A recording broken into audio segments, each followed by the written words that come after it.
नेताओं की तपस्या यानी अनगिनत घंटे पार्टी के प्रति मेहनत, नेताओं की तपस्या यानी पार्टी की लाइन और लेंथ पर आक्रामक होकर प्रचार, नेता की तपस्या यानी विरोधी दल के दावों पर प्रहार, नेता की तपस्या यानी पार्टी के लिए समर्पण। लेकिन यही तपस्या फिर कम रह जाती है जब राज्यसभा का चुनाव आता है।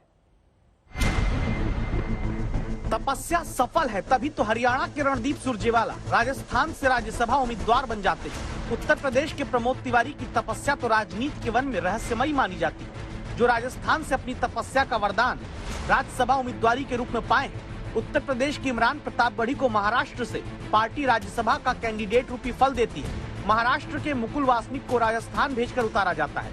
यूपी के राजीव शुक्ला को छत्तीसगढ़ से उम्मीदवार कांग्रेस बनाती है। बिहार की रंजीत रंजन को भी छत्तीसगढ़ से राज्यसभा का टिकट मिलता है। खुद राजस्थान और छत्तीसगढ़ से अपने ही राज्य का कोई नेता कांग्रेस की राज्यसभा वाली लिस्ट में तपस्या का फल नहीं पाता।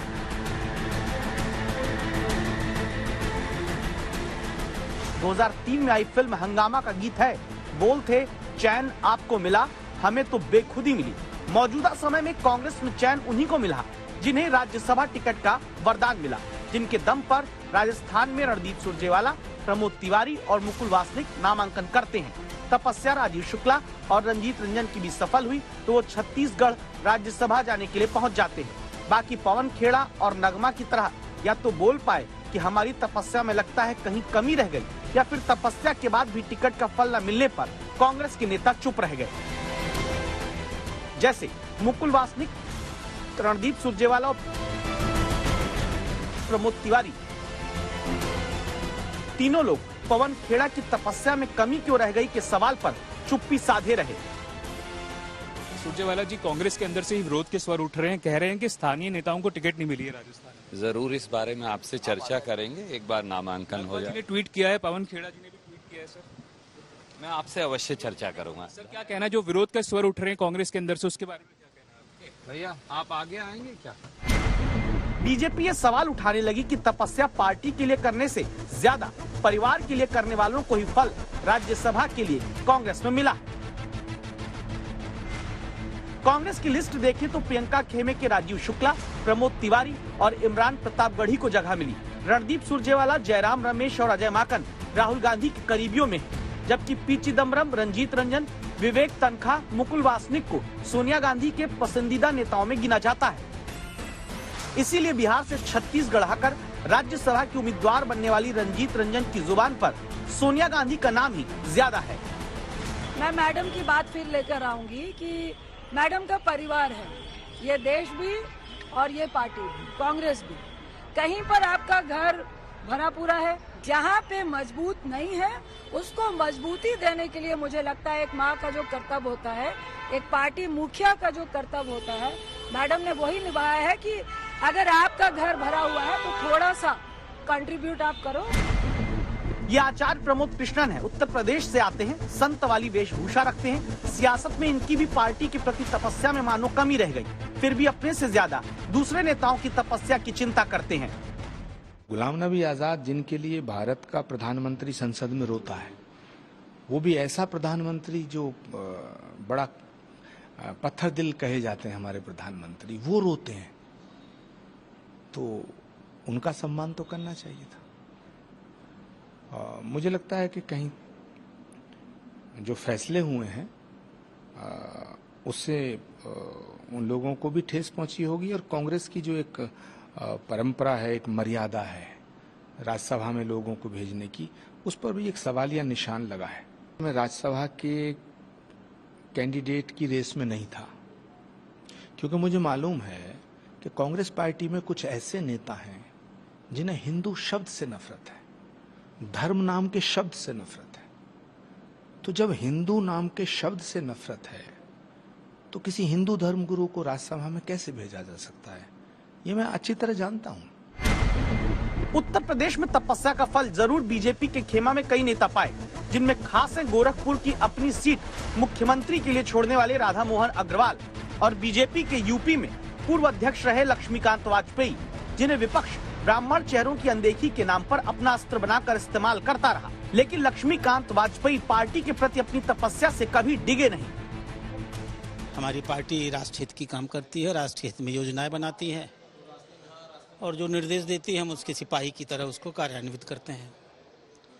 पूरी दुनिया जानती है कि भारतीय जनता पार्टी की राजनीतिक दृष्टि क्या है, सोच क्या है और कार्य पद्धति क्या है। हम उसके एक बहुत छोटे सिपाही हैं। पार्टी ने मुझको निर्देश दिया है, मेरे कामों को अपना आशीर्वाद प्रदान किया है। मैं पार्टी नेतृत्व के प्रति आभारी हूँ। उत्तर प्रदेश से बीजेपी के सभी उम्मीदवारों के ऐलान के बाद चर्चा चल पड़ी, क्या मुख्तार अब्बास नकवी की तपस्या में कभी रह गई। चर्चा ये भी कि क्या बीजेपी का कोई मुस्लिम सांसद सदन में नहीं होगा। वजह ये कि मुख्तार अब्बास नकवी का कार्यकाल राज्यसभा में 7 जुलाई को समाप्त हो रहा है। जफर इस्लाम का कार्यकाल 4 जुलाई को पूरा होना है। एमजे अकबर की सदस्यता भी 29 जून तक के लिए ही है। इनमें से किसी को भी अभी उम्मीदवार नहीं बनाया गया।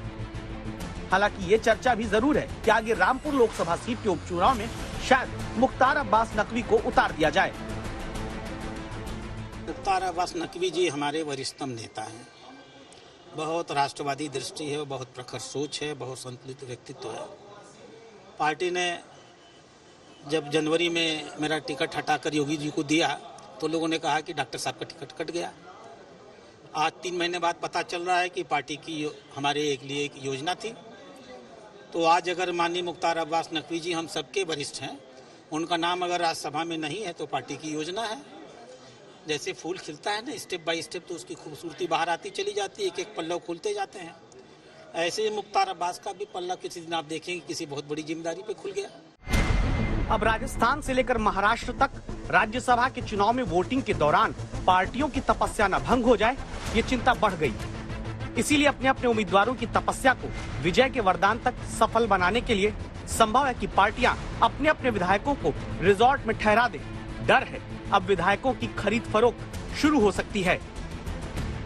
विधायक संयम लोढ़ा जो मुख्यमंत्री अशोक गहलोत के सलाहकार भी हैं और कांग्रेस के वरिष्ठ विधायक भरत सिंह जैसे विधायकों ने जिस तरह से कांग्रेस के तीनों उम्मीदवारों को बाहरी बताकर विरोध किया है, उसे देखकर ऐसा लगता है कि कांग्रेस को फिलहाल अपना घर संभालने की जरूरत है। इसीलिए कहा जा रहा है कि कांग्रेस और बीजेपी दोनों ही पार्टियां अपने विधायकों को लेकर होटल में बंद होने जा रही है। तकरीबन 8 दिन से हमको दिन में 2-3 फोन आते हैं कि कभी बीजेपी वालों की तरफ से, कभी महाविकास आघाड़ी वालों की तरफ से कि हमको आपसे मुलाकात करनी है, आपसे मिलकर बात करनी है, आप हमको हिमायत कीजिए, हमको वोट कीजिए, हमको सपोर्ट कीजिए। लेकिन हमको स्पष्ट नकार दिया है हमने और उनको यही कहा है कि जब तक हमको ऊपर से कोई हुक्म नहीं आता है, कोई आदेश नहीं आता है, तब तक हम कोई कदम नहीं उठाएंगे। 57 सीटों पर देश में होने वाले राज्यसभा चुनाव में इसीलिए आशंका है कई सीटों पर कुछ नेताओं की साधना